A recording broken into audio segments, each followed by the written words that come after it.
Economists are widely predicting the Reserve Bank Board will keep interest rates on hold. Following the decision this afternoon, the RBA Governor Michelle Bullock will hold a press conference. But we have our business team on hand for the announcement. Reporter David Taylor is joining us with his analysis from the Reserve Bank in Sydney, and Alicia Barry is with me in the studio. Alicia, can I start with you? So no move really expected today, is there? No, it's very unlikely that we're going to see a move from the Reserve Bank. There's just you playing in the background, Ros. Broadly, markets and economists are expecting that no change is expected. There's 97% bet on the market that interest rates will be on hold, with just a 3% chance priced in that rates would rise today. Broadly, economists think that the interest rate will be kept on hold. Really, what the RBA is going to be looking for is more data to indicate that inflation is coming down to be within its target band fast enough. And we will get the next read on that at the end of July. A comprehensive quarterly reading, which means that it's more likely we'll see any movement if it's going to happen in the August meeting, if we're talking in a short-term time frame. Today, it really is very unlikely that we'll see any move, and the focus is going to be on the commentary from the RBA as opposed to the decision itself. Sure. So no meeting in July? No meeting in July, Next correct. Week's August. Okay. That's right. Let's go to our business reporter, David Taylor, now. So, David, there has been a lot of important economic data out since the Reserve last met. What have we had, and how's that likely to influence the board? Well, Ros, two critical bits of economic information. We've got, of course, the unemployment rate, which is proving a little stronger than what economists had expected. Of course, you've got that top rate that is expected to be achieved at around 4.5%. The unemployment rate's around about, give or take, 4%, around trend unemployment. That's relatively strong, so the Reserve Bank's been watching out for that. But in addition to that, of course, the inflation rate, that's what it's all about. Getting that target band of between 2 and 3%. At the moment, depending on what you're looking at, it's between 3.5% and 4%. So the inflation rate itself is proving a little sticky for the Reserve Bank's liking, and the unemployment rate is proving quite strong. So as far as the Reserve Bank's concerned, it continues to be on that narrow path. It just depends on whether it can finally get the inflation rate down from that 3.5% to the 2 to 3% band without pushing the unemployment rate up too high. So is it becoming any clearer, David, whether the next rates move will be up or down? Well, this is the thing. I mean, you've got the Reserve Bank Governor Michelle Bullock saying that, she's not ruling anything David, in or out. And we'll come back to you shortly. Alicia, you have the result there. As expected, yeah, Ros, we're seeing the cash rate hold at 3.5%, where it's been since November 2023. Of course, it's a 12-year high, and no relief in sight for those who are paying big debt burdens like mortgages. We know that cost of living pressures have been really compounded by the fact that interest rates are currently in a restrictive territory and remain so at the moment. We will bring in our economist who is standing by for us now, and that is EY Oceania Chief Economist Sherelle Murphy. Sherelle, thank you for making the time. Now, this was not an unexpected decision from the RBA. What is the focus going to be now? That's right. As you said, it would have been certainly a shock for the markets had the RBA moved following today's meeting. The expectation we have going forward is that the Reserve Bank is going to have to hold on to this relatively high cash rate for some time, because the threats to inflation still remain a little bit weighted to the upside. So, of course, we do have inflation falling, but it's not fallen back into the 2 to 3% target band yet. The Reserve Bank is clearly worried about services inflation. There is some one-offs kind of affecting the numbers which distort the picture a little, but we also saw the households spend a little bit more money than we had expected in the first part of the year. We saw that in the national accounts. And that too is something that will probably be playing into the Reserve Bank's thinking as it looks forward. So there's still too much to worry about from the Reserve Bank's part, that inflation will be too high. So therefore we think it's probably going to hold on to this cash rate for a little while. And were you expecting the RBA to flag that April CPI number? I know that it's now in the commentary in this statement accompanying the decision. And also, I mean, how much of a factor is the budget in, I guess, what the RBA is doing at the moment? Yes, certainly. Look, the RBA is obviously looking at all the data it can find to try and find clues as to what is happening with the nuance, I guess, of where the price growth is. So it's always going to be looking at that. In terms of the budget, I think when you put together the federal government spend plus those that have come through recently from the big states, including Victoria, Queensland, and today New South Wales, there is certainly quite a few cost of living measures in there, which when added all together, again, just put that little bit more money into consumers' pockets and will probably at the margin encourage consumers to spend a little more than they would have otherwise.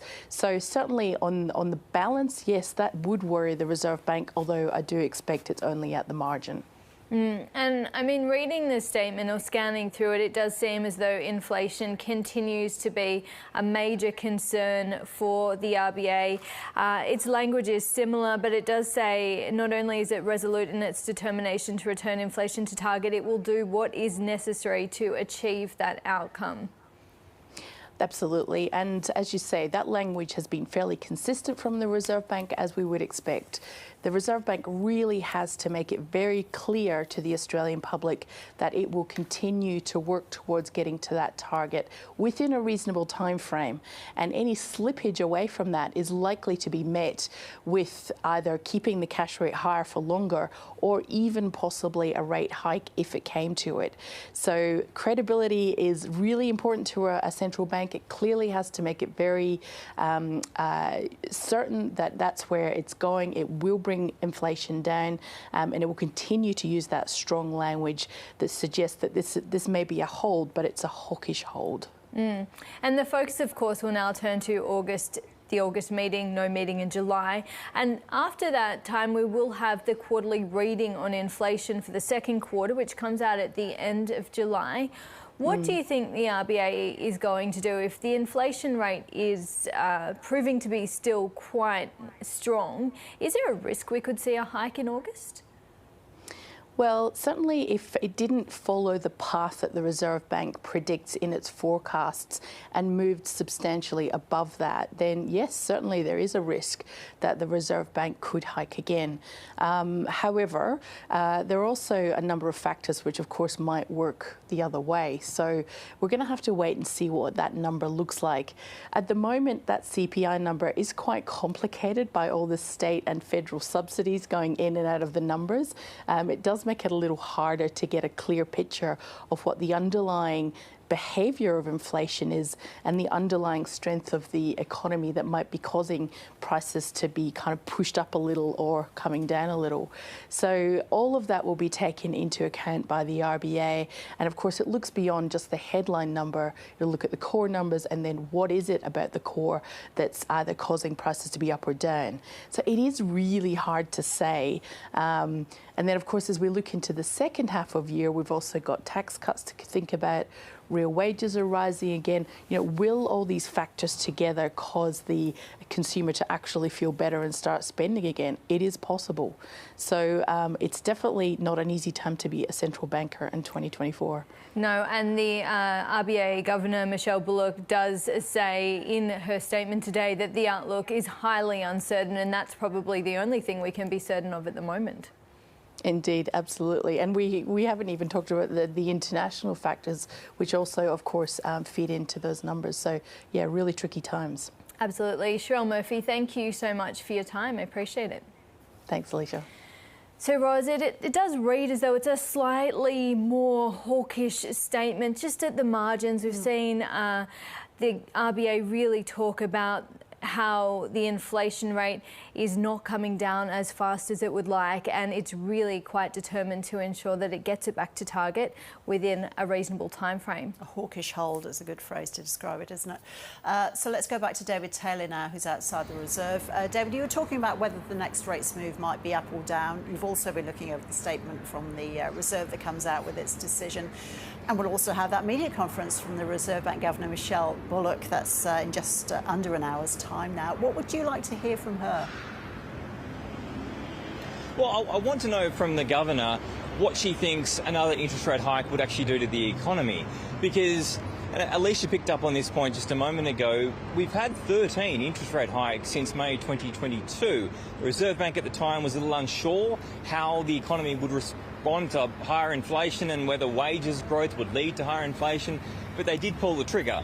Now, after 13 interest rate hikes, you would expect, any reasonable person would expect, that you would start to see inflation perhaps even in the target band by now.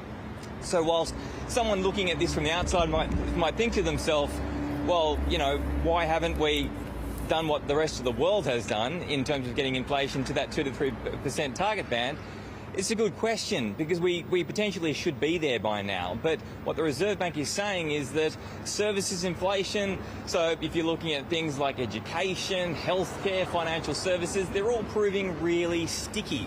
I received my insurance bill for my car today. I can tell you it was up a lot. So you've got this services inflation that's proving that it just refuses to come down. And on top of that, there is an uncertainty about the outlook, which includes the global picture too. So whilst an on-hold decision today might not sound particularly riveting, it's interesting that the Reserve Bank can't see room to cut rates at the moment. But then, of course, it's looking at the other side of inflation and thinking, well, if inflation stays here for too long, that is above the target band of 2 to 3%. If it stays here too long, well, we're in trouble. So you can see why they're staying right where they are, with an ever so chance. They're saying that the actual quote today in the statement was they're staying vigilant to upside risks, and that's bang on. So the commentary so far has been correct, that it's an on-hold with a little hawkish tilt, but that's not so great news for mortgage borrowers that desperately want some relief along with other cost of living pressures. So the Reserve Bank holding firm, but Roz, just getting a little bit shaky.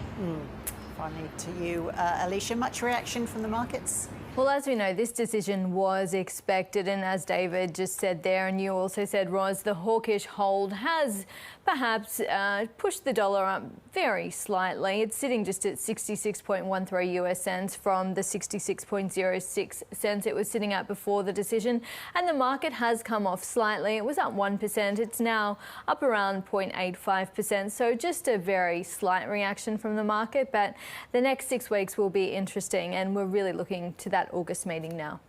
Well, that's where we'll leave our rates coverage. Alicia Barry and David Taylor, thanks to you both.